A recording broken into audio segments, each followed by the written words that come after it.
Assalamualaikum warahmatullahi wabarakatuh. Bismillahirrahmanirrahim. Allahumma shalli wa sallim wa barik ala sayyidina Muhammadin wa ala alihi washabihi ajmain. Amma ba'du. Mulane kula dadi wong pinter tapi sering istighfar. Tenan to, kan? Aku wae alim lah sering istighfar. Mergo kadang-kadang mulane kula nu termasuk wong alim sing jarang terima fasilitas. Mergo aku izin ketemu pangeran. Ya jale misale Rugen mondok. Misale kan mondok, meskipun ora terjadi. Rugen mondok 16 tahun hafal Quran luanya. Terus juara nasional. Juara tahfidz nasional Rugen. Keriting gendut umur 16, cek imut-imut. Engko ujung-ujungnya apa? Rungokno. Untuk hadiah umroh terus uang 50 juta. Oke, itu baik ya, dari segi syiar itu baik, tapi tetap statusnya mendapat. Ya statusnya sehingga bisa saja kita dimintai tanggung jawab Allah. Ke hafal Quran tak paringi gampang kok untuk umroh, untuk duit. Apa yang kamu lakukan untuk Quran? Ternyata dia ngapalkan untuk lomba. Semuanya untuk lomba dan untuk mendapat. Ketika kancamu sing goblok, Quran rapal, kitab ora alim, terus urip ning Gunung Kidul, wong berhubung melarat kan urip ning Gunung Kidul. Berhubung ora juara nasional yo ning Langgar Penceng. Tapi akhirnya mulang Quran dah cili-cili. Sono bocah iso maca Quran ya sebab ndekne. Ada pengajian Quran sebab ndekne karena dia ada juara nasional. Sing iki goblok memberi. Napa? Sing iki pinter mendapat atau menerima. Sing paling tak wedeni dadi wong alim iki. Banyak teman kita yang ndak alim urip ning pedalaman, akhirnya gawe masjid, gawe madrasah. Kita sing kecelok alim pinter pidato diundang untuk sangu duit kas masjid. Lho kok ora usah guyu, kok ora usah malah ngenyek dosa malah ngenyek. Artinya aku mulai jangan-jangan goblok kamu jarak bener. Karena ingin memberi, tidak ingin menerima. Mulane aku tetap hormat. Hormat banget, hormat banget. Maka hidup ini, makanya kula suwun, siapapun yang alim itu menjaga diri dari mendapat. Tapi Joko terus gedeng pengajian ya keliru. Uripe masjid itu nak ana pengajian. Tapi kiai ini kudu iki. Taruh saja misalnya dia harus tahu kalau misalnya dapat sangu 2 juta.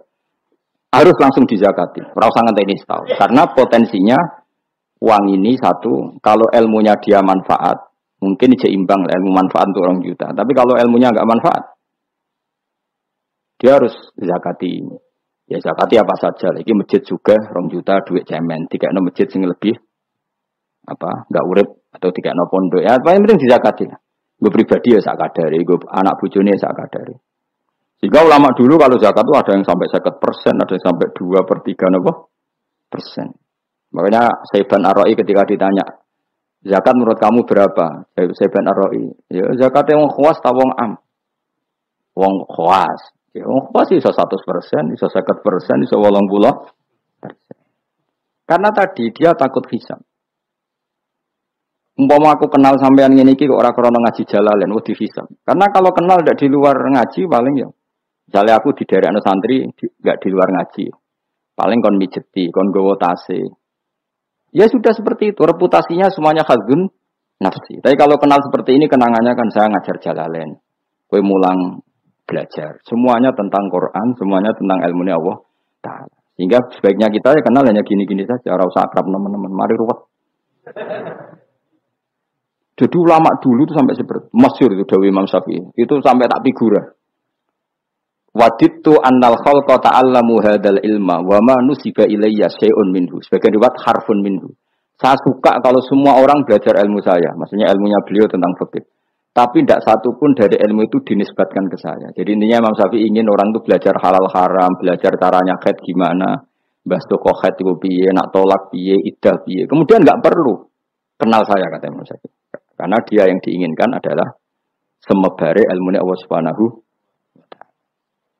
Orang terus dimenet umat sakmene nak nggih rombongan wali songo selisih piro. Lha iku mergawe jenenge napa? Tapi misalnya ra ono sing mergawe ya ora ono sing ziarah, jadi repot zaman akhir. Nah, inti dari cerita Yasin itu begini, Allah menceritakan pada kekasihnya yaitu Kanjeng Nabi Muhammad sallallahu alaihi wasallam bahwa di antara metode dakwah itu kirim utusan. Ya saya ulang lagi. Dulu Rasul itu di ibu kota kan ya. Rasul semua itu yang Rasul betul. Rasul itu ada 2. Ada Rasul yang diutus Allah langsung yang jenenge Rasulullah. Napa? Ada rasul delegasi kayak sini mursalun yang di surat Yasin itu rusulu Isa. Jadi tidak langsung dapat mandat dari Allah tapi dari Nabi Isa. Yang Isa ini namanya Rasulullah, siapa? Lah yang utusannya Isa jenis al-mursalun tapi rusulu Isa. Jadi utusannya Nabi itu menunjukkan ini makanya kita sering kecolongan gara-gara itu. Sekarang tuh banyak kiai sentral yang nggak punya ustadz ya atau kiai binaan di kampung-kampung. Makanya sekarang banyak kecolongan, banyak orang alim di daerahnya tapi dia istilahnya sekarang di Menara Gading. Tahu-tahu di kampung-kampung pedalamannya diserang aliran sing aneh-aneh. Karena ini tidak punya utusan untuk meluruskan ahli sunnah apa? Ya, harusnya enggak seperti itu. Jadi ada rasul sentral, ada yang didelegasikan ke kampung-kampung tertinggal. Anggap aja niru Nabi Sinten Isa. Kayak Rasulullah juga gitu. Beliau di Madinah, tapi Sayyidina Ali Mu'ad disuruh ke Yaman. Kita tahu kan? Mu'ad, Abu Musa al-Asy'ari, Sayyidina Ali disuruh ke mana? Yaman. Dan semuanya dapat tugas apa? Basyiru wala tunaffiru. Napa? Basyiru apa? Yassiru wala tu'assiru, basyiru wala tunaffiru. Dong nak dakwah gawe gampang aja gawe angel. Saiki dakwah kan digawe angel. Apa nerangno ilmu kok ana podium regane 3 juta. Son sistemnya tak 3 juta. Lha nerangno ilmu ra jelas manfaate kok cek akeh biayane. Aku mulang jalalane 200.000 bontek ora acara bengi iki. Kok ilmu digawe gampang, apa nerangno ilmu cek repote. Tapi ra nyindir, biasa wae ora usah tersinggung. Apa nerangno ae. Lho tapi nak niati siar ki monggo, tapi aja niati ngaji ora kasil. Niati ngaji wis ngene iki, butuh ngaji wis. Saya berkali-kali ngaji ya seperti ini. Karena ajarannya apa? Yasiru wala tu'asiru. Gawe gampang. Gawe gampang nerangnone ya gampang, khitobe ya gampang, masyarakate digawe gampang, sing penting ora dosa. Sing penting mboten apa? Riyen Kanjeng Nabi pengaji kadang sahabat ya jedo turu nang masjid. Kadang Nabi nak kesuwen mbek ngenteni ya turu. Aku pengen nyontoh Nabi selawatan kok dinyak kubu sebelah. Mana ada dalilnya kalau sebelum sholat pujian. Kok ditakoki hadisnya malah repot kabeh. Tapi nak ana wong muni Nabi kok ora dinteni sahabat ning masjid itu keliru. Dhisik sahabat do ngenteni Nabi. Tapi aku ora roh, iku pujian ta ora ya ora roh. Aku ora direkamane. Lah iki senane takok ada hadisnya enggak? Padahal nak ana hadisnya ya ora iso maca. Iku tuwenang PD ta kok subhanallah zaman akhir ta apa. Yang jelas sahabat itu ngenteni. Nah gara-gara ngenteni itu keturun. Rai-rai ngene iki nak ngenteni kan keturun. Mulane nak cetakok, dongane iku ngaji apa? Dongane ngaji bismika Allahumma ahya bismika wa amut. Iku dongane ngaji. Ana sing protes, "Wak dongane tiyang turu, Pak." Ya lha ya nak ngaji iku turu. Mulane takoki dongane ngaji apa? Bismika Allahumma ahya wa bismika wa amut. Mergo agar ngaji turu. Tapi ini kisah nyata, ono wong alim mubalek ngomong ngono protes. Pak Yai, saya ini orang alim, banyak apal hadis. Gimana? Tidur pengajian itu sunat. Wah, kaget gini, wong alim tenan. Wong alim tenan, wong kanca kula, sing protes iki kanca kula alim. Ya tak warai dhisik, saiki pinter wis. Protes. Kenapa kok sunat? Kata Pak Kiai, pengajian itu pertamanan surga. Di mana-mana pertamanan bikin orang ngantuk. Wah, Kiai nak merapasan pengajian, datanglah ke pertamanan surga. Di mana-mana orang di pertamanan itu ngantuk, ngantuk. Makanya anggap saja yang tidur itu, ya di pertamanan surga. Tapi rantuk ilmu jenenge turu. Jadi mulane kula nu dadi kiai wis lega atine, sing ngrungokno ya monggo, sing turu ya monggo santai mawon. Ilmuku cukup untuk menganalisis itu. Jadi ilmu saya cukup untuk menganalisis itu. Kalau terang normal ya. Jadi Rasul itu semuanya di pusat kota. Makanya ada litung diro ummal qura. Ya, semua Rasul itu di pusat kota. Ora oleh Nabi kok wong desa. Tapi desa-desa ini dikirimkan santri-santrinya. Sehingga kita kenal misalnya Sunan Bonang punya utusan Santi Jogo. Kalijogo dakwah daerah Seragen, Boyolali sampai Jogja menawa tapi aku ora rodok Jogja tenan pura tapi Ndarwan tok Solo 3 Boyolali Seragen tapi menawa ya tok Jogja barang. Terus Mbah Sunan Bonang punya murid Mbah Soleh yang sampai Sarang misalnya. Itu mulai dulu gitu. Sehingga saya termasuk orang yang bapak saya kandung itu hidupnya itu paling 2 kilo dari makomnya abahnya Sunan Ampel Mbah Ibrahim napa? Asmara Konti. Ya Sunan Ampel itu ketua Wali Songo, itu punya bapak itu di daerahnya bapak saya. Namanya Ibrahim napa? Asmarokonti. Nah, bahasa Arabnya Asamarkonti. Terus ini punya bapak namanya Jumadil Kubro, itu di Mojokerto. Karena logikanya tadi, ketika dari mana itu Thailand atau Jempo. Jempo itu ke Thailand apa Myanmar? Apa Kamboja? Kamboja ya. Tapi sakjane rapati Kamboja kok roh ana iku Kamboja ora roh. Pokoke Jempo lah. Ya kalau enggak Kamboja ya Thailand. Atau kubu sebelah ngono iki. Wah, angel temen redaksi ini. Daerah sebelah maksudnya daerah sebelah. Angel nerangno wong sufi angel. Mergo kowe wis terjustifikasi penting ku nak ra paham muni wallahu alam. Kacau. Gayane sopan tapi itu pelemparan tanggung jawab. Nah, dugaannya para sejarawan, saya termasuk yakin yang versi ini kan beberapa sejarawan itu kan macam-macam. Ono sing nulis buku profesi, biasanya rapati paham. Umpamanya nulis itu profesi bentuk royalti. Ono sing kiai alim paham sejarah tapi mau nulis wedi ra ikhlas. Gue biasanya nulis itu rada golek duit. Ono sing ora nulis ya ora paham koyo kowe, penting seneng kiai. Iku makame ya dhuwur. Ora penting seneng kiai. Nah keyakinannya banyak kiai itu Sunan Ampel itu lahirnya di Cempa. Jadi di bawah Ketuban itu sudah ada. Sama beberapa ibu putri Cempa. Karena Tuban itu pelabuhan, kan dulu kan nggak ada akses kecuali apa? Pelabuhan. Maka turun di Tuban, ya di desanya bapak saya. Makanya keluarga besar saya itu dulu ya masih keren lah secara silsilah. Nah, maksudnya intisab ya, entah intisab gen maupun intisab nopo belajar. Intisab ada dua, ada gen, ada apa? Belajar. Nah, sama intisab nasab maupun intisab sabab. Ini penting saya utarakan. Sehingga orang yang tidak nasab pun untuk baru kayak Kanjeng Nabi Muhammad sallallahu alaihi wasallam, yaitu tadi karena kullu nasabin wasababin mungqatiun yaumal qiyamah illa nasabi wasababi. Jadi wong sing wis gagal nasab ngene iki iku iso intisab Nabi lewat nasab sebab yaiku napa warasatul ilm apa? Warasatul ilm. Jadi kowe sekali ra alim wis taqabbalallahu minamikum taqabbal ya karim. Habib ora, ye ora, Gus ora, alim ora, sapa?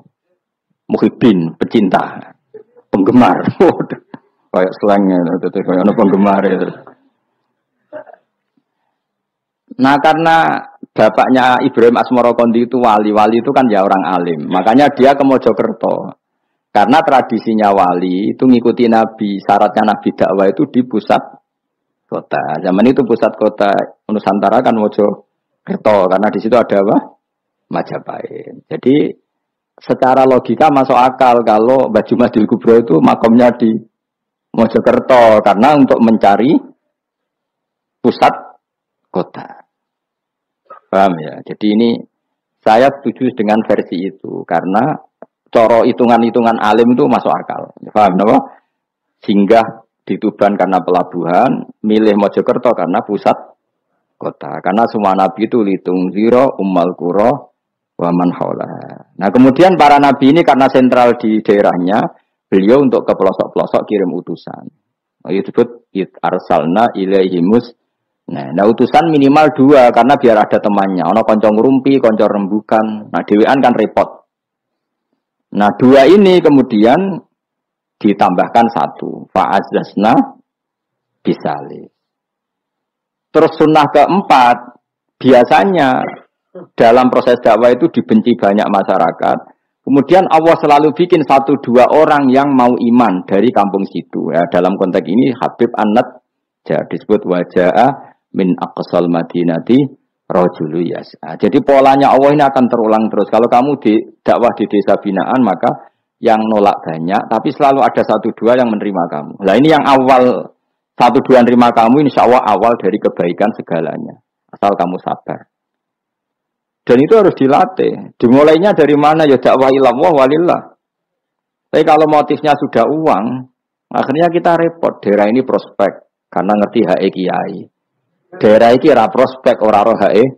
Akhire sing ora prospek udah mek sugihan di ritual sing kejawen sing cara zahir sirik dijauhi para kiai. Bareng diserang kubu sebelah kene bengok. Nah kelakuan kok ngono iku apa-apaan, paham ya? Jadi kita ini sudah salah kaprah. Jadi dakwah ning daerah prospek ekonomi maksudnya. Tapi ora gelem dakwah ning daerah Bina. Lho kula gak ada cerita niki demi napa? Demi kebenaran kula ungkapno. Di Pasuruan itu ada desa namanya Cowek. Itu dulu bapak ke sana itu pakai truk power. Truk power. Itu kampung situ riyen abangan. Saat ini termasuk menjadi kampung terbanyak hafidnya. Terbanyak hafidnya. Itu sekarang saya teruskan sudah jadi kampung yang maju itu hafid terbanyak termasuk terbanyak itu di situ. Itu dulu bapak ke situ numpak truk power. Nah, truk power iso munggah. Sama ingat kecilnya dijak ke sana. Terus sekarang yang dulu dibina bapak saya sudah diputu. Sekarang saya teruskan. Saya masih dakwah di sana. Kadang ya dosoan ke saya. Keren. Mulane kalau nganti saiki ya ora perlu tak ceritakan. Saya masih punya desa binaan di Kalimantan, di beberapa daerah itu santrinya ngaji di saya tak bina. Karena tadi ada yang di sentral, misalnya saya di Jogja gini namanya sentral. Kemudian ada yang dikirimkan ke desa-desa apa? Bina. Dan itu cukup delegasi. Karena kalau kiainya induk ikut nguyur ning kono, engko terus kene kosong. Kadang tuke wayoan tok ora binaan. Ya ora apa-apa halal, tapi kadang itu binane ra kasil tapi wayohe kasil. Ya wong akeh ya macam-macam. Kowe ora usah protes. Engko nang protes ustaz juga manusia, jawabe mau ngono ustaz juga manusia. Intinya itu menjadi inspirasi Rasulullah kemudian bikin dakwah tadi. Makanya Rasulullah ketika sugeng, Nabi jelaskan pada akhirnya di mana? Medina kan. Anggap saja Medina itu ya Umayyah Qura. Tentu Umayyah Qura pertama itu Mekah. Terus kampung kedua Nabi itu di Medina. Saya beri contoh ya. Attab bin Usaid diutus di, ada yang baca Asid, diutus di Mekah. Ali, Abu Musa al-Asy'ari, kemudian siapa tadi? Mu'ad. Itu diutus kemana? Yaman. Terus beberapa sahabat diutus ke Ethiopia, ke Habasyah. Itu malah banyak sekali, termasuk Sayyidina Utsman. Banyak, paling banyak itu yang delegasi kemana? Habasyah. Tapi ada yang cerita itu pasnya agak Ethiopia. Sekarang sudah jadi negara sendiri.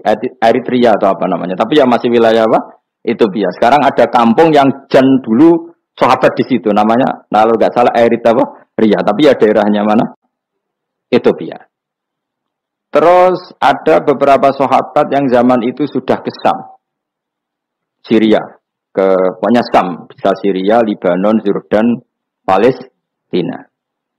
Jadi dulu Nabi itu enggak berhenti ngirimkan delegasi. Dan rumah tenan ini. Dan delegasi ini Nabi kalau ditanya, lalu bima dan nakdi ya Rasulullah. Lalu ketika saya ada dekat jenengan, kalau ada orang tanya hukum itu saya pakai apa? Kata Nabi ya bi kitabillah, kamu panduannya ya kitabullah. Kalau ndak fabi sunnati Rasulillah. Kalau ndak al-khikil asbah bil asbah wan nadhir bin nadhir. Ya mirip-miripkan lah, yang mirip ya mirip, yang mirip ya mirip. Sehingga Imam Suyuti itu punya kitab namanya Al-Asbah wan Nadhir. Jadi cari kemiripannya. Apa? Misalnya begini, rungokno tenan. Hukum itu kan mesti ada master. Ya kalau kamu menjadi pakar fikih itu hukum itu mesti ada master. Master ini kemudian menelurkan furu'. Nah furu' ini kalau dalam fikih disebut hadal hukmu mufarra'un ala kadza. Hukum ini dicabangkan mengikuti indukan ini. Misalnya begini, rungokno awas ya. Tak latih ahli fikih. Ini kan sawal-sawal kan sudah mangan toh.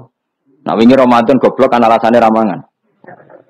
Senajan toh ya alasan aslinya ya asli, cuma akan di alasan loh. Sawal kan semangat. Rungokno ya. Misalnya hukum begini. Tak warai. Engkok ketara ke pinter ta ora? Mergo aku jek berharap ke pinter.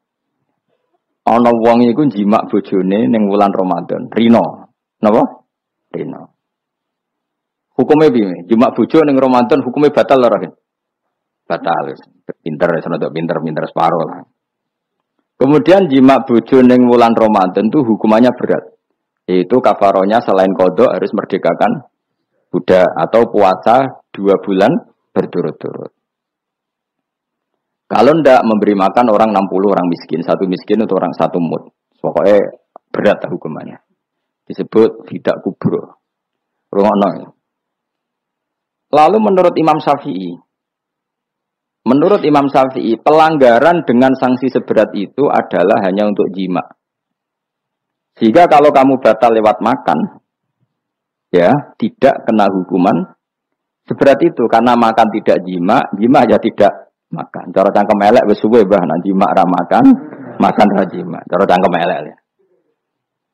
Mergo jima dianggap terlalu seru, meskipun halal dianggap seru. Cek kurang ajar poso-poso batal demi jima bojone. Ya tentu iki contoh bojo ayu, bojo elek wis ora kepikiran. Ya coba bayangno mosok lho Gus, ngempet sedina ra kowe bojomu elek dadi ra bayangno. Kowe kok coba bayangno ambek awakmu to. Iki bayangno iku wong Arab mangane daging ke mangane mendoan. Mendoan tempe apa meneh? Apa sing tahu apa bacem yo? Tahu susur terus apa? Jadah terong yo mesti subhanallah. Ora iso dikiasno. Wis mangane mendoan bojone elek ora ngarah kecelakaan ngono. Iku bayangno wong Arab mangane daging bojone. Ayo. Wes gak Mustafa khusuk lah cara wong Arab sing ayu bangir ngono. Wes ora iso ngempet tak jamin. Posisi gelem halal. Jadi kok coba yang awakmu dhewe sing mangane napa? Mendoan tahu susur kan. Jadah. Iku ora sereten nek sak apik. Kula pertama mangan jadah iku kaget. Kula niku kan rada kiai lho. Rada kiai iku nak mangan niku golek sing gampang. Bar jadah tak pangan kelet kabeh bingung. Sesuai ning Jogja kulino kan. Aku dhisik ora kulino mangan yang seperti itu. Sesuai saiki kulino. Alhamdulillah ora tau keleleden. Pertama keleleden. Aneh cara daerah kula kan apa?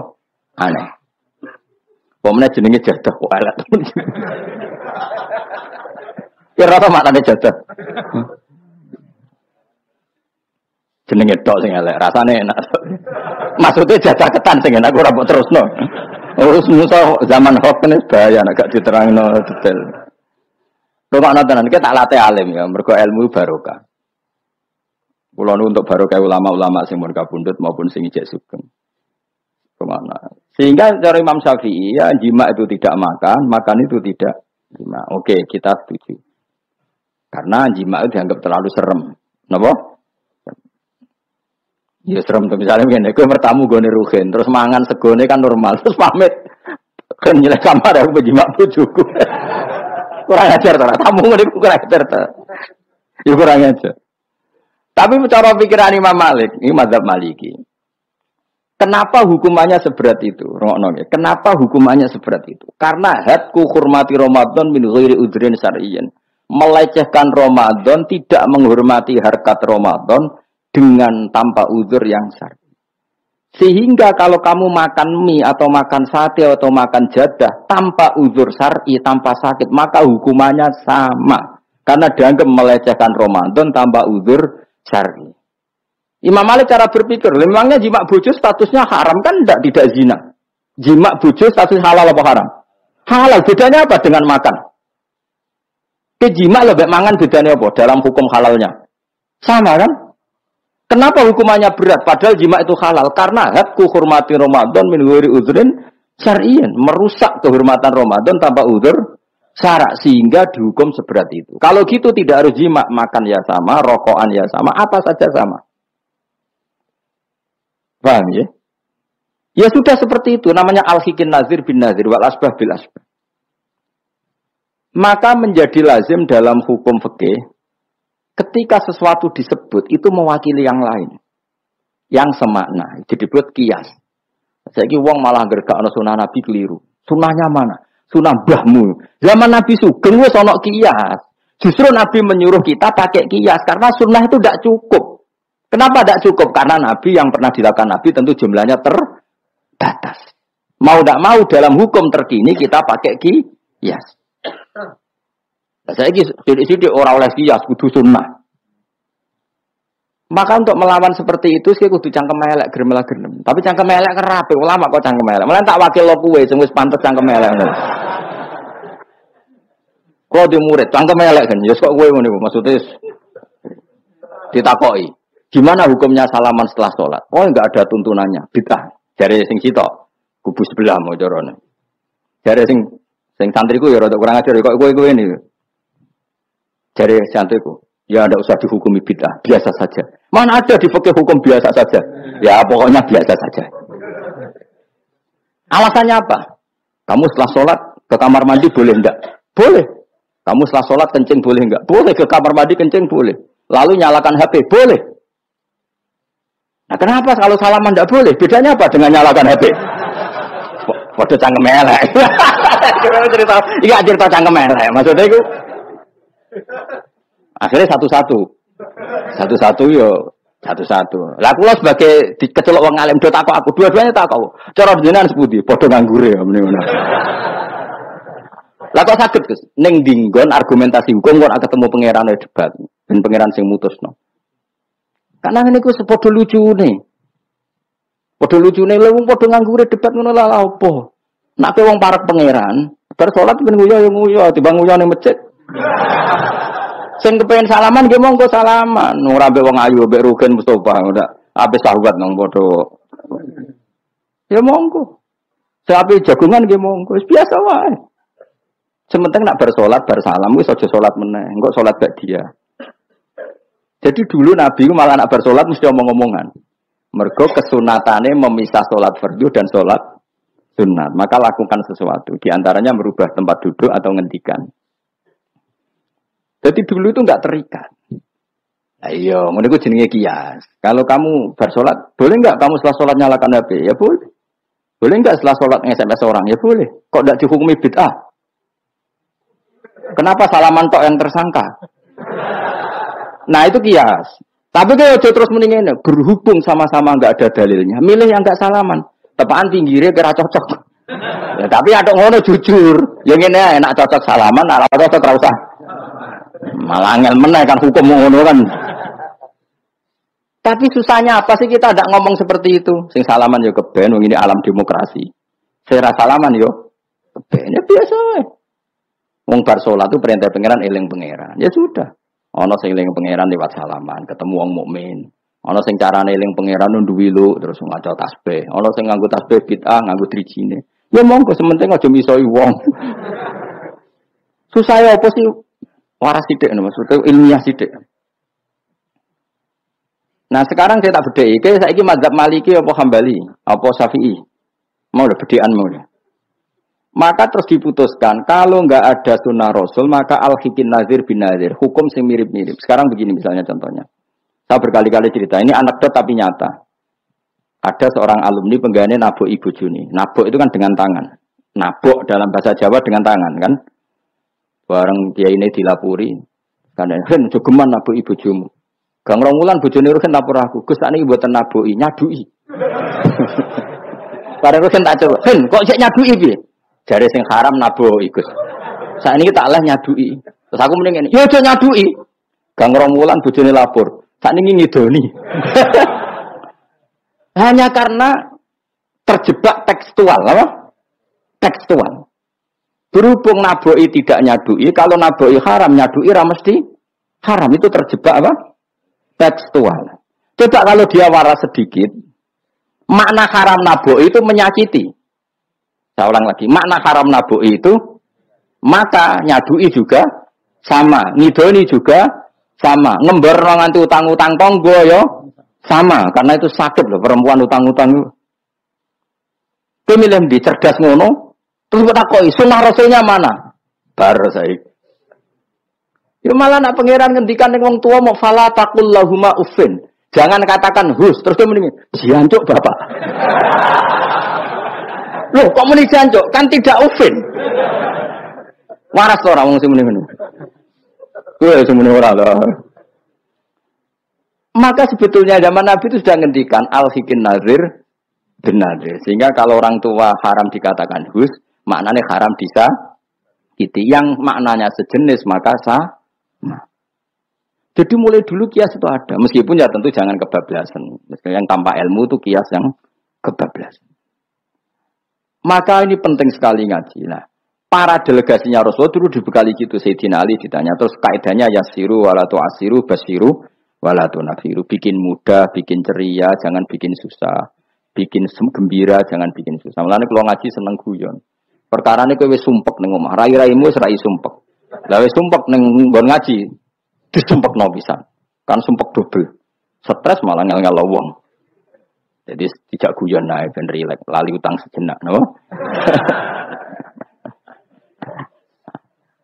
Mergo nak dawuh Nabi jelas basiru beri berita gembira. Soale teko ngaji ra paham lah swarga. Wis pokoke kayak berita. Mbok tenan apa ora sok mben kok. Cocokane sok mben.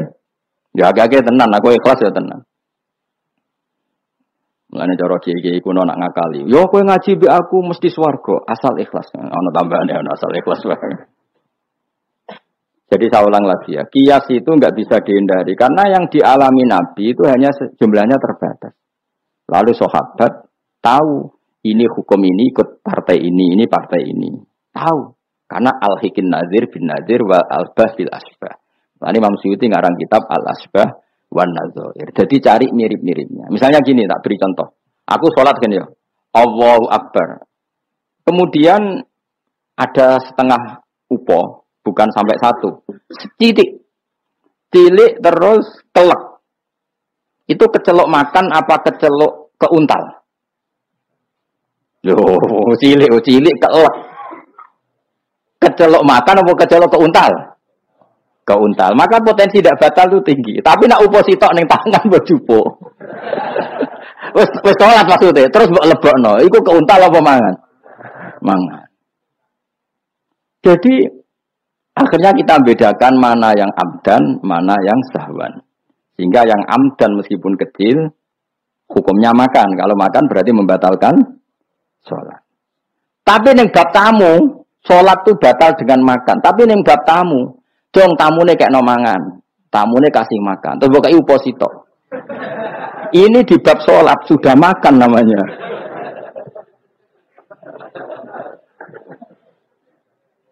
Paham ya? Neng bab sholat, yang darani mangan batal lu saupo apa kudu sak piring? Saupo. Nah neng bab nyugoi tamu, sak piring apa saupo? Sak piring. Sama-sama istilahnya makan, tapi orang akan tahu konteksnya.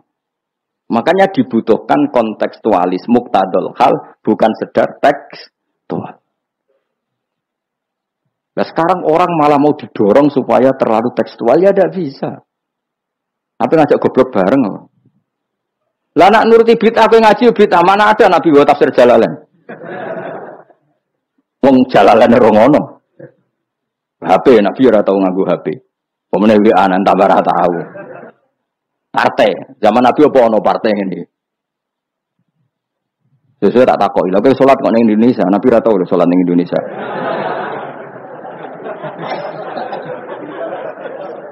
Malah panjang kan kalau diterus-teruskan.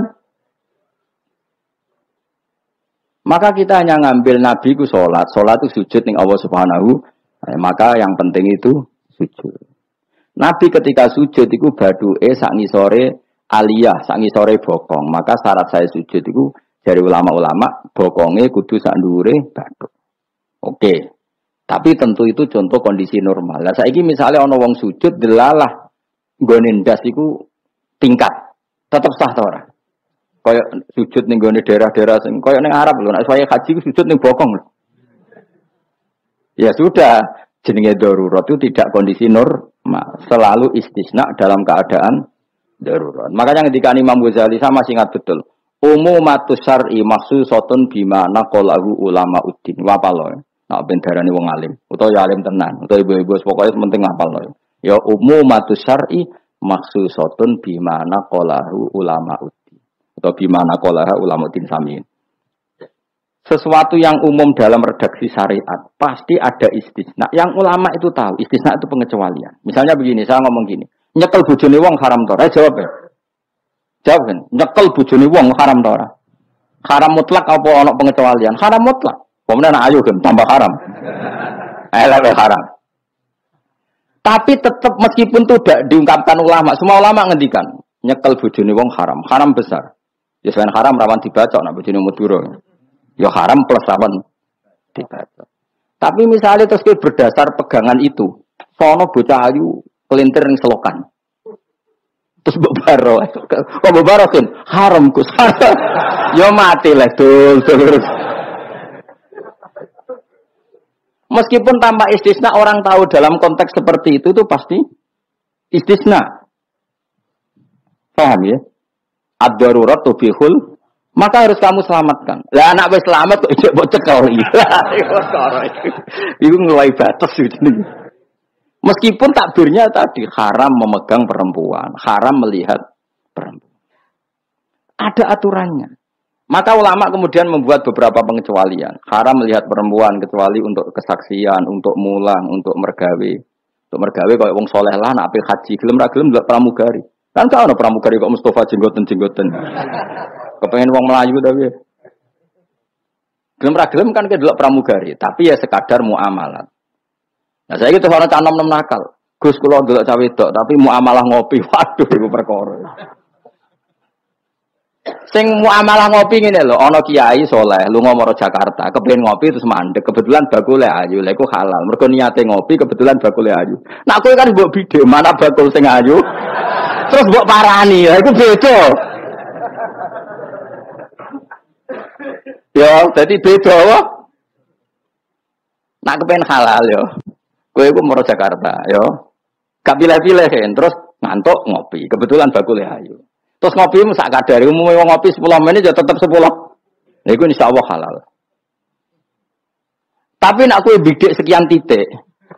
Terus kamu menentukan arah ngopi di mana. Iku masuk muamalah ya tetap terus ngopi. Jelas iku beda. Karena tadi umumatus syar'i iku maksusatun bimana qalahu ulama uddin. Jadi meskipun takbir itu umum, misalnya gini. Misalnya ini contoh gampang. Siapa saja yang membunuh orang mukmin maka dia masuk neraka selama-lama. Bunuh orang mukmin. Redaksinya wa may yaqtul mu'mina muta'ammidan fajazahu jahannamu khalidan fiha. Lalu ada eksekutor kisos. Saya ulang lagi, eksekutor kisos. Misalnya Ruhin bunuh Mustafa yang amdan. Kan kena hukum kisos. Kemudian eksekutor ini bunuh Ruhin. Ini masuk ayat itu enggak? Enggak kan karena dia bunuhnya karena tugas. Padahal ayatnya tadi siapa aja yang membunuh orang mukmin, padahal eksekutor juga bunuh orang. Tapi kan nggak bisa masuk itu, paham ya? Terus ada lagi contohnya, kita alatnya fikih, ben pinter, ya ben pinter, atau ibu pinter, gak apa-apa mantas sababi komen bahwa minggu, ibu pinter, insya Allah ditulis pangeran, ya pinter, pangeran itu gampangan, pangeran itu partai politik, husnudonan gampang pangeran. Jadi orang wong ibu soleh ya ditulis. Bukan karena Allah nggak tahu, piro-piro sing diebo-ebo wong soleh. Nah si ibu katokan cekak nih wong barat malah repot nih, paham ya? Misalnya ono wong ralim kok serbanan kayak protes, apa-apa. Nangi wong barat katokan tok malah repot. Wis ngono ae makome cek ngono mau. Contohnya nih, jupuk barangnya wong tanpa pamit haram tau ora? Haram. Wis yakin? Saiki ono buajar gede, terus sing iso nyelametno iku debok pohon pisang tanggamu. Terus kowe haram nek gak pamit. Mbok golek wong ora ono banjir-banjir. Ki sedeng mati. Iku wajib ngetok tanpa pamit. Sing duwe wajib ngekeki izin. Suatu saat konangan iku. Nah nek nuruti fikih ya kudu izin. Nah tapi hukum ini iki maksusah ditertentukan dalam kondisi normal. Nak kondisi ra normal langsung kowe ngetok wet mau terus mbok go ngelangi. Iku halal tanpa izin. Nah kecuali ngene butuh opsi tok mumpung untuk izin ngetok 5. Sing 5 ben sing duwe kuwapok. Yo kurang ajar le dol telujun. Maka kemudian ulama menyusulkan kaidah ad-darurat tubihul mahdzur. Dalam keadaan tertentu ini boleh. Nah, artinya gini, enggak bisa. Sidik-sidik sunnah Rasul ora bisa karena yang pernah dilakukan Nabi jumlahnya terbatas. Maka al-hikin nazir bin nazir. Yang mirip-mirip ini disamakan mirip-mirip ini. Yang mirip-mirip ini disamakan mirip. Makanya, nah kemudian ada hal-hal yang kita tidak pernah tahu persisnya. Kayak kasus tadi, orang jima istrinya di Ramadan. Cara pikiran Imam Malik, illatul hukmi adalah hadku hurmati Ramadan biwiri uzrin syar'iyyin. Maka makan sama minum. Cara pikiran Syafi'i ya ndak, kalau jima ya jima saja, jangan yang lain. Kesetuju ndi? Ono pikiran rodok beling, pikirannya wong Hanafi. Khilah itu rodok beling. Rodok beling ini, misalnya kowe poso-poso kok luwes banget. Mokak wedi kena hukuman niku. Tapi kowe Hanafi ta Syafi'i ya ngaco. Apa ya ora Syafi'i ora Hanafi, padha ora paham ya kok. Hanafi apa Syafi'i? Syafi'i apa Hanafi? Kan benar atas cilik milah sengguri. Ayo Syafi'i atau Hanafi? Hanafi atau Syafi'i? Bulan Bali ini cek Syafi'i. Nah ada orang Hanafi ini, kau nak lesu banget kan? Kau mokak langsung wedi apa? kena sanksi berat. Cara Imam Hanafi, khilai ke lunga. Jadi lo tak iki awas kena beling. Langsung dia paham berarti beling kabeh sing ngajar. Allah masuk, seling, wah tuan Gus kan aduh. Nak buat penyanyi dangdut kan gak untuk rukhsah. Karena rukhsahnya syarak hanya untuk taat. Jadi nak niatem buat dangdutan kan gak untuk rukhsah. Wah, Allah masuk banget. Cara ngene kan, wah tuan Gus karena tuan kiai kan ibadah. Nah, ketika aku niat sowan iku wis musafir. Musafir wis ning giwangan ngopi. Ya wis. Iku khilayo. Tapi kok ya pengeran tetep perso. Iku kabare ngene, Mas, kabare. Sampai nang bun rokok dilebokno tong. Sampai malaikat ditendang. Protes. Lah kula mboten ate dosa kok bun rokok, gak nglebokno tong.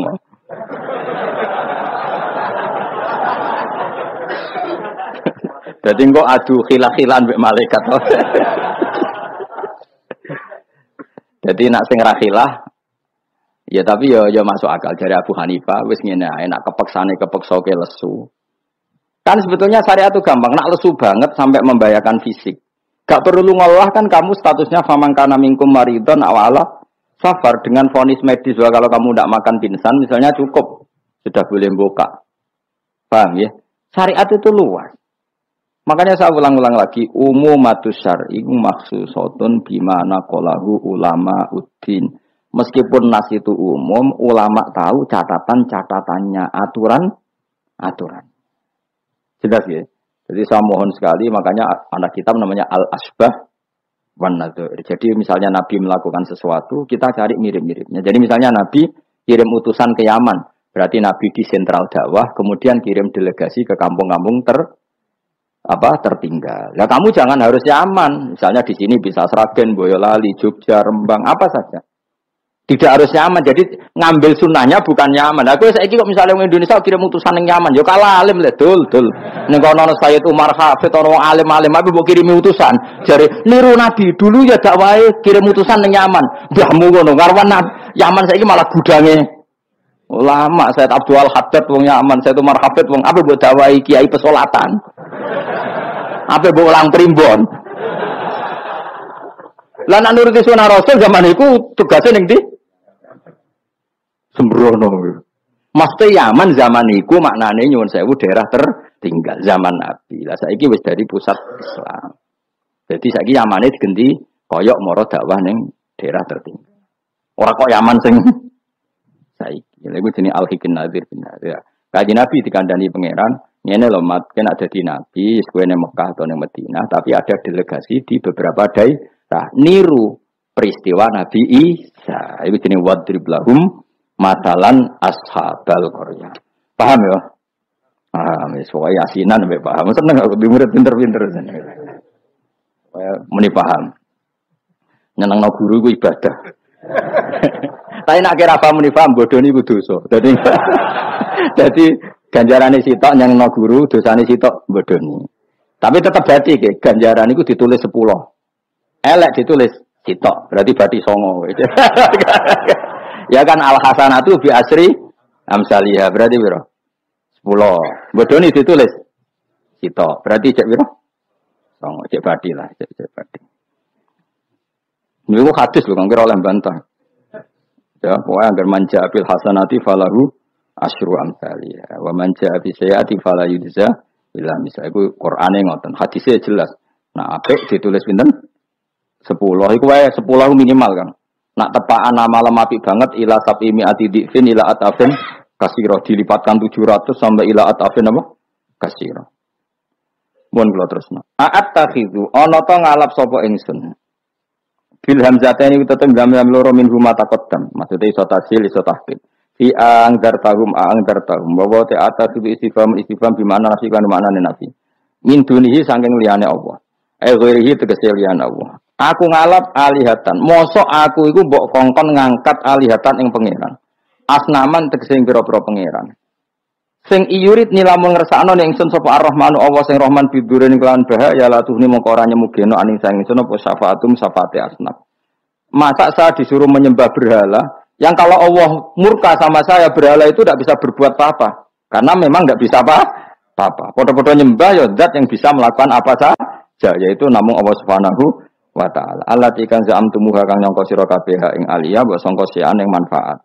Padahal gak ono manfaatnya sama sekali berhala-berhala iku. Wala yung gitu lan ora iso nyelametno sapa para berhala ning ingsun.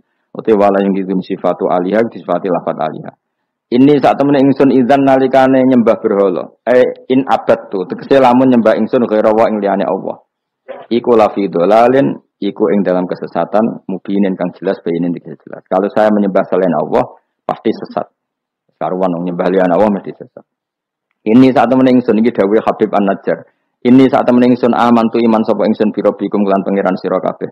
Fasma'u mongko ngrungokno sira kabeh ning ingsun. Ini bukti ya bahwa kebenaran itu harus dimaklumatkan ya. Jadi kebenaran itu harus apa dimaklumatkan karena ketika Habib An-Najjar sudah benar, saya iman kepada Allah. Allah adalah yang Tuhan hakiki. Fasma'un dengarkan ini. Karena semua kebenaran harus disampaikan. Jadi enggak boleh kebenaran dirasakan diri sendiri. Makanya kalau iso maca Jalalain ya tak sampaikan lewat ngaji seperti ini karena menyimpan ilmu itu dosa. Sampean tinggal menerima gak paham buang kune karang ngrungokno ora paham. Paham ya? Alhamdulillah. Mengko kula tak matur pangeran Gusti mun do paham alhamdulillah. Ini satu meneh ingsun aman tu iman ingsun biro bikum lan pangeran sira kabeh fasma'u mongko ngrungokno sira kabeh ingsun. Ya seperti ini. Ayat ini kan tentang orang Antokia, tapi kita bisa meniru bahwa kebenaran harus disampaikan meskipun di depan orang yang kadang belum menerima. Ini kaum ini kan belum menerima, iya betul. Toh tetap disampaikan. Oh kalau gitu kebenaran harus disampaikan meskipun pada kelompok yang kadang tidak menerima, enggak apa-apa. Keputusan apapun pasti ada kelompok yang tidak menerima. Itu wis kunaneku, mulane biasa wae ora usah serius untuknya. Jadi ada yang menerima, ada yang tidak terima. Biasa wae. Ana sing darani kowe bodoh, sing darani pinter, sing anggap pinter anggap ae bener, sing darani bodoh kok. Ngono gampang kan. Utawa kowe nak tawaduk sing darani goblok iku bener, sing darani kok pinter. Oke milih ndi? Wis das wong nganggur, mikir ngono iku wong nganggur. Mestinya wong iku pikirane namung setunggal diridani Allah napa mbok. Mulane latar, urip nang donya umuk sitok, kang golek ridane Allah sepurane iku wae sing mbok pikir. Lah opo kowe mikir liya-liyane? Ruwet. Pikir niku mawon. Misale kula ngaji tak pikir entuk ridane Allah Ta'ala, ora usah mikir santri rohae guru. Itu rohae cok ora entuk ridane Allah selesai, napa? Kok repot nang dunya, repot. Sing di dunya pangeran kok mikir ridane manusa, pusing. Mikir ridane napa? Pangeran warido kamat lubi napa? Warido ka matlubi. Soale mulane dongane ulama-ulama dhisik lakal hamdu idza radita walakal hamdu ba'dar ridha walakal hamdu hatta tarda. Diwolak-walik ki sami mawon manane ya Allah kula suwun jenengan ridho teng kula segala puji bagi engkau hatta tardo sampai jenengan ridho teng kula walakal hamdu ba'dar ridho walakal hamdu hatta tardo soe iki ngoten orientasi ulama riyen makanya dawuh Sidina Umar dawuh ulama-ulama wong sing kepen ora mati sul khotimah kon maca napa tiap pagi napa raditu billahi rabba wa bil islami dina wa bi Muhammadin nabiyyu wa rasulah. Jadi setiap hari kita memperbarui perjanjian ya Allah saya sudah puas engkau sebagai Tuhan. Saya puas sepuas-puasnya bahwa engkau yang sebagai Tuhan. Kalau yang jadi Tuhan tidak selain engkau wah kacau dunia. Sehingga orang itu terbiasa ridho be Allah. Untuk rezeki ini ya senang ditakdir sujud ya senang sehingga kita ketika sujud itu luar biasa karena itu kenangan terbaik kita di akhirat. Rumang samu kenangan terbaik di akhirat kowe dadi pengamat. Sebenarnya di syuting ning akhirat kowe omong terus. Kowe takoki pangeran, kenapa kene dunya omong terus padahal dunya sing ngatur aku, gak iso jawab. Tapi nek kowe di syuting pangeran zaman ning dunya sujud. Wah, keren, apa? Keren. Kenapa kowe sujud terang arah pangeran takok ngono. Mergo wis adune manusa ini napa? Sujud. Maka kenangan terbaik kita di dunia adalah apa? Sujud. Makanya Rasulullah kalau muji sujud sampai ngendikan hatta takuna sajdatu khairan minad dunya wa ma fiha. Pada akhirnya nanti kamu mengakui bahwa satu sujud lebih baik ketimbang dunia dan karena itu identitas kita, status kita. Sujud adalah identitas kita, status kita. Makanya kenangan terbaik kita di dunia adalah pernah apa? Sujud. Ya sudah itu saja. Yang lain-lain itu variasi. Bahkan kita cari makan supaya kuat sujud. Golek konco ngaji semakin yang sujud sama Allah banyak. Mulane sujud ma'as sajidin. Kita cari komunitas yang sama-sama sujud. Ini saat temen ingsun aman tu iman ingsun bi rabbikum lan pangeran sira kabeh fasma'u mongko ngrungokno sira kabeh ingsun isma'u. Tegese ngrungokno sira kabeh kauli ing ngucap ingsun. Zaman iku faro jamuhu. Mongko padha ngantemi watu sapa ngakehu ing Habib An-Najjar famata mongko kapundhut sapa Habib An-Najjar. Ila dindawono lagu maring Habib An-Najjar inda mauti nalikane kapundhute Habib pas kapundhut malah sama Allah didawi udkhulil jannah. Udkhul mlebu sira al jannata ing swarga. Nak tengene yasinan langsung qila udkhulil jannah. Wakila lan didhawuhna pengene dakhala manjing sapa Habib An-Najjar ing jannah hayan ing zaman urip. Jadi zaman sugeng wis langsung dilebokno swarga. Ini keistimewaan. Jadi tidak ada proses mati langsung apa? Dimasukkan apa? Swarga. Tapi kila ya. Kila itu tidak valid. Yang valid ya kila lahu inda mauti. Tentu umumnya yang mati dulu baru masuk surga. Qala dawu sapa Habib An-Najjar ya harfu tambihin te huruf tambah laita qaumi menawa kaum ingsun ya alamuna ngerti sapa kaum. Ketika sudah meninggal dan beliau masuk swarga, iku aja berharap mestinya kaum saya tahu bahwa kebaikan seperti ini ganjarannya swarga dan mereka tidak lagi kafir. Intinya apa? Orang soleh itu tidak boleh berhenti berharap kaumnya akan jauh lebih baik. Habib An-Najjar wis kabundut masih berharap kaumnya baik, mengakui kebenaran sampai ijek ngendikan ya laita qaumi ya alam. Itu kayak apa? Sekarang enggak banyak dai ijek urip padha uripe putus asa. Gak kena dikandani. Piye ora ono ngene iku zaman wong saleh-saleh dhisik ora ono. Dakwah itu tanpa akhir, tanpa putus asa. Habib An-Najjar wis kapundhut wae cek berharap ya laita qaumi ya alamun bima ghafara li rabbi wa ja'alani minal mukramin. Maksudnya ngene iki kaumku kudu roh bahwa balasan kebaikan adalah masuk surga, kemudian mereka menjadi iman. Intinya berharap itu tidak ada selesainya. Lalu ditiru Kanjeng Nabi ketika Abu Jahal kafir berharap kalaupun Abu Jahal kafir ya Allah saya berharap anak putune. Abu Lahab kalaupun kafir kula berharap anak putune. Akhirnya Allah nyembadani Abu Jahal punya anak Ikrimah akhirnya Islam ya. Abu Lahab dan anak Darrah akhirnya Islam. Banyak tokoh-tokoh kafir yang akhirnya masuk Islam anak-anaknya. Mereka enggak berhenti berharap. Sekarang Jawa ra kena bapake kena napa? Anak era kena anaknya kena putune. Karena kebaikan enggak boleh berhenti. Misalnya Indonesia ini kurang baik era sekarang, mungkin era anak kita lebih baik, era cucu kita lebih baik. Orang malah Indonesia bukan bubar piye. Malah bingung kabeh. Kayak santri ini aku aja berharap nak sampean ra alim mungkin anaknya tambah alim, puture aja kok wah bapake ra alim pomene anake. Ya iso wae. Anake sampean ra alim. Lu kata sani. Ayo sing mondok-mondok ning ngapal Al-Qur'an bapake aja samae ra apal. Kuwi ku anake udah hafal Quran, bapake teko kok ngarep padahal jus amae ra hafal. Anake diwisuda hafid ayo. Yang sekarang udah jadi dosen di UGM, di UI banyak bapake ra sekolah SD. Anake udah jadi dosen, lebih baik apa enggak? Yang sekarang numpak Alphard bapake dhisik numpak apa saja. Bisa. Tapi nak ngalim jadi rada angel, tapi kan bisa. Bisa itu mungkin. Mungkin itu bisa, paham ya? Pokoknya jangan berhenti berharap. Keren tak agama. Habib An-Najjar itu wis mati, wis kapundhut, mlebu swarga iku cek berharap ya laita qaumi ya alam. Nah, ini jenis al-hikin nadir bin nadir. Kita ngambil pelajaran ini bahwa orang soleh itu tidak berhenti berharap akan kebaikan umatnya, kebaikan kaum. Paham? Oh, paham. Sudah pinter, sudah pinter. Ya laita qaumi ya alam, ngerti sapa kaum. Seneng diurit pinter seneng. Sesuai kalau TK paham. Ya justru apa itu kok TK kan radhi itu so. Bima klan perkara kafaro kang nyepuro lima ring ingsun sapa Rabbi pangeran ingsun kaumku ngerti bibu fronihi klan penyepuranane Allah. Wa ja'alalan gawe sapa wong ingsun minal mukramin sange wong sing dihormati. Maksudnya wong mlebu swarga pasti berstatus orang yang sangat terhormat.